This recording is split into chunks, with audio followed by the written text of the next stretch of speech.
ಗರುಡ ಪುರಾಣ ಅಂದರೆ ಸಾಕು ಹಲವರು ಭಯಾನೇ ಪಡ್ತಾರೆ.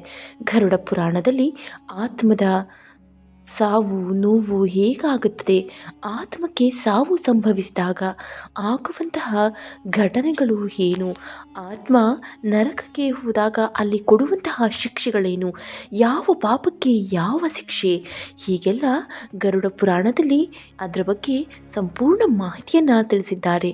ಗರುಡ ಪುರಾಣ ಅಂದರೆ ಮಹಾವಿಷ್ಣುವು ಗರುಡನಿಗೆ ಆತ್ಮದ ಸಾವಿನ ನಂತರದ ಜೀವನವನ್ನು ವಿವರಿಸುವಂತಹ ಪುರಾಣ. ಗರುಡ ಪುರಾಣದಲ್ಲಿ ಗೋಮಾತೆಗೆ ಕೇಡು ಬಗೆಯುವುದು ಮಹಾಪಾಪ.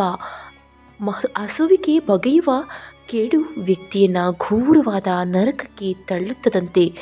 ಗೋಸೇವೆ ಮತ್ತು ಗೋದಾನದಿಂದ ಪುಣ್ಯ ಲಭಿಸಿ ಸ್ವರ್ಗ ಪ್ರಾಪ್ತಿಯಾಗುತ್ತದೆ ಅಂತ ಗರುಡ ಪುರಾಣದಲ್ಲಿ ಹೇಳಿದ್ದಾರೆ.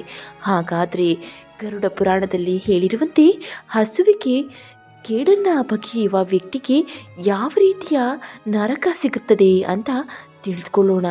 ಹಸುವನ್ನು ಭಾರತದಲ್ಲಿ ಅತ್ಯಂತ ಪೂಜ್ಯ ಭಾವನೆಯಿಂದ ನೋಡಲಾಗುತ್ತೆ. ಹಸುವಿಗೆ ಮೂಗಿನ ತುದಿಯಿಂದ ಹಿಡಿದು ಬಾಲದವರೆಗೆ, ಅಂದರೆ ಹಸುವಿನ ದೇಹ ಪೂರ್ತಿ 33 ಕೋಟಿ ದೇವತೆಗಳು ನೆಲೆಸಿದ್ದಾರೆ ಅಂತ ಹೇಳಲಾಗುತ್ತೆ. ಹಾಗಾಗಿ ಹಸು ಸರ್ವಶ್ರೇಷ್ಠ. ಹಸುವಿನ ಸಗಣಿ, ಹಸುವಿನ ಮೂತ್ರ ಕೂಡ ಪುಣ್ಯದಾಯಕ. ಸಗಣಿಯನ್ನು ಮಹಾಲಕ್ಷ್ಮಿಯ ಸ್ವರೂಪ ಅಂತಾನೆ ಹೇಳಲಾಗುತ್ತೆ. ತೀರ್ಥವಾಗಿ ಸೇವಿಸುವ ಪಂಚಗವ್ಯದಲ್ಲಿ ಗೋವಿನ 5 ಉತ್ಪನ್ನಗಳು ಕಡ್ಡಾಯ.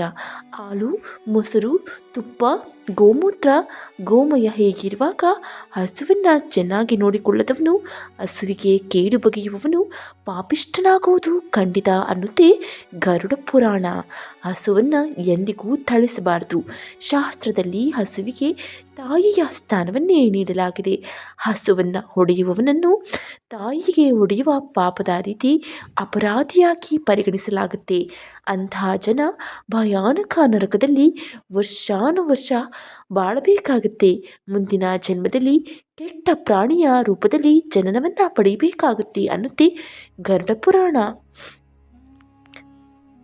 ಸ್ನೇಹಿತರೆ, ಕಥೆಯೊಂದರ ಪ್ರಕಾರ ಗೌತಮ ಮುನಿಯು ಆಕಸ್ಮಿಕವಾಗಿ ಹಸುವನ್ನು ಕೋಲಿನಿಂದ ಹೊಡೆಯಬೇಕಾಗುತ್ತೆ. ಇದರಿಂದ ಹಸು ಸತ್ತು ಹೋಯಿತು.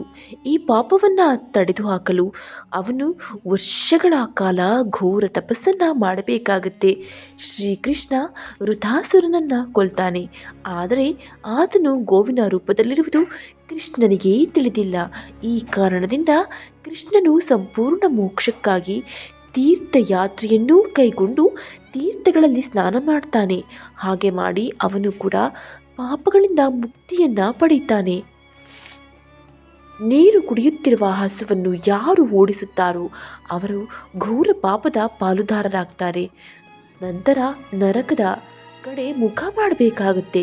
ಹಸುಗಳಿಗೆ ಇರಲು ಸ್ಥಳ, ಅವುಗಳಿಗೆ ತಿನ್ನಲು ಹುಲ್ಲನ್ನು ನೀಡುವಂತಹ ಜನ ಗಂಭೀರ ಪಾಪಗಳಿಂದ ಮುಕ್ತರಾಗ್ತಾರೆ, ಸ್ವರ್ಗವನ್ನು ಪಡೆಯುತ್ತಾರೆ, ಶ್ರೀಮಂತ ಕುಟುಂಬದಲ್ಲಿ ಜನಿಸುವ ಮೂಲಕ ಸಂತೋಷವನ್ನು ಪಡೆಯುತ್ತಾರೆ ಅಂತ ಹೇಳಲಾಗುತ್ತೆ.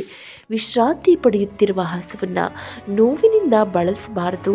ಹಸು ಕುಳಿತುಕೊಳ್ಳುವ ಸ್ಥಳಗಳಲ್ಲಿ ನಕಾರಾತ್ಮಕ ಶಕ್ತಿ ಕೊನೆಗೊಳ್ಳುತ್ತದೆ. ಯಾರು ಹಸುಗಳು ಕುಳಿತುಕೊಳ್ಳುವ ಜಾಗವನ್ನು ಸ್ವಚ್ಛಗೊಳಿಸುತ್ತಾರೋ ಅವರು ಹಿಂದಿನ ಜನ್ಮದಲ್ಲಿ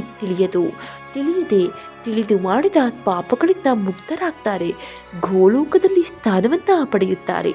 ಕೋಲಿನಿಂದ ಹಸುವನ್ನು ಹೊಡೆಯುವ ಮೂಲಕ, ಅವುಗಳಿಗೆ ನೀರನ್ನು ಎರಚುವ ಮೂಲಕ ಯಾವ ವ್ಯಕ್ತಿಯು ಪಾಪದಲ್ಲಿ ಭಾಗಿಯಾಗ್ತಾನೋ ಅವನು ಮುಂದಿನ ಜೀವನದಲ್ಲಿ ಮನೆಯಿಂದ ಮನೆಗೆ ಭಿಕ್ಷೆ ಬಿಡುವ ಭಿಕ್ಷುಕನಂತೆ ಅಲೆದಾಡಬೇಕಾಗುತ್ತೆ. ಹಸುವಿನ ಹಾಲು ಅದರ ಕರುವಿಗೆ ಮಾತ್ರ ಸೀಮಿತ ಎಂದು ಶಾಸ್ತ್ರದಲ್ಲಿ ಉಲ್ಲೇಖವಾಗಿದೆ. ಹಸು ಕುಡಿದು ಉಳಿದು ಬಿಟ್ಟಿರುವ ಹಾಲನ್ನು ಮಾತ್ರ ಮನುಷ್ಯ ಸೇವಿಸಬೇಕು.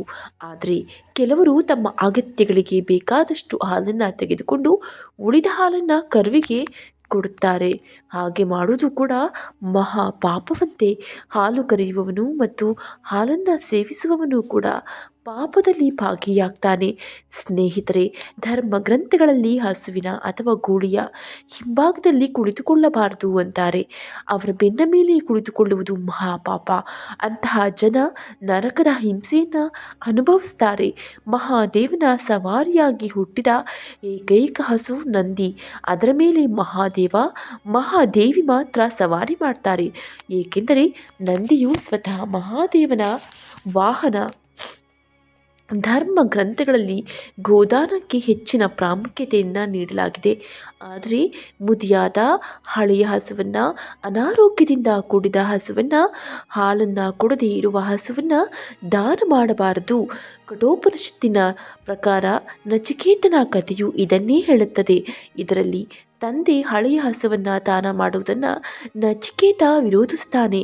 ಹಾಲು ಕೊಡುವವರು ಮತ್ತು ಕರು ಸೇರಿದಂತೆ ಹಸುವನ್ನು ದಾನ ಮಾಡಿದವರು ಹೆಚ್ಚಿನ ಪುಣ್ಯವನ್ನು ಗಳಿಸ್ತಾರೆ, ಸ್ವರ್ಗದಲ್ಲಿ ಸ್ಥಾನವನ್ನು ಪಡೆಯುತ್ತಾರೆ. ಹಸುವನ್ನು ಪುಣ್ಯಕೋಟಿ ಅಂತ ದೇವರ ಜಾಗವನ್ನು ಕೊಡಲಾಗಿರುವಂತಹ ನಾವು ಹಸುವಿಗೆ ಎಲ್ಲ ಒಂದು ಗೌರವಗಳನ್ನು ಕೊಟ್ಟರೆ ನಮ್ಮ ಮುಂದಿನ ಜೀವನ ಉಜ್ವಲವಾಗಿರುತ್ತೆ. ಮುಕ್ಕೋಟಿ ದೇವತೆಗಳ ವಾಸಸ್ಥಾನವಾಗಿರುವ ನಂದಿನಿ, ಕಾಮಧೇನು ಇವರನ್ನು ಪೂಜಿಸೋದ್ರಿಂದ ನಮ್ಮ ಜೀವನ ಪಾವನವಾಗುತ್ತೆ. ಸ್ನೇಹಿತರೆ, ಹೀಗಾಗಿ ನಾವು ಹಸುವಿಗೆ ಯಾವುದೇ ರೀತಿಯ ತೊಂದರೆಗಳನ್ನು ಕೊಡಬಾರ್ದು ಅಂತ ಗರುಡ ಪುರಾಣದಿಂದ ತಿಳಿದು ಬರುತ್ತೆ. ಗರುಡ ಪುರಾಣದಲ್ಲಿ ನಾವು ಮಾಡಿದ ಪಾಪಕ್ಕೆ ಯಾವ ಫಲಗಳು ಸಿಗುತ್ತವೆ ಅಂತ ಮಹಾವಿಷ್ಣುವು ಗರುಡನಿಗೆ ಪ್ರತಿಯೊಂದನ್ನು ವಿವರವಾಗಿ ತಿಳಿಸಿದ್ದಾನೆ. ಸ್ನೇಹಿತರೆ, ಹಾಗಾಗಿ ನಾವು ಪ್ರತಿಯೊಂದು ಜೀವಿಗೂ ಗೌರವವನ್ನು ಕೊಡೋಣ ಅಂತ ಹೇಳ್ತಾ ಈ ವಿಡಿಯೋವನ್ನು ಮುಗಿಸ್ತಾ ಇದ್ದೀನಿ. ಈ ವಿಡಿಯೋ ನಿಮಗೆ ಇಷ್ಟವಾಗಿದ್ದರೆ ಶೇರ್ ಮಾಡಿ, ಲೈಕ್ ಮಾಡಿ. ಹಾಗೆ ಪುಣ್ಯಕೋಟಿ ಬಗ್ಗೆ ನಿಮ್ಮ ಅನಿಸಿಕೆ, ಅಭಿಪ್ರಾಯವನ್ನು ಕಮೆಂಟ್ ಬಾಕ್ಸ್ನಲ್ಲಿ ತಿಳಿಸಿ. ಧನ್ಯವಾದಗಳು.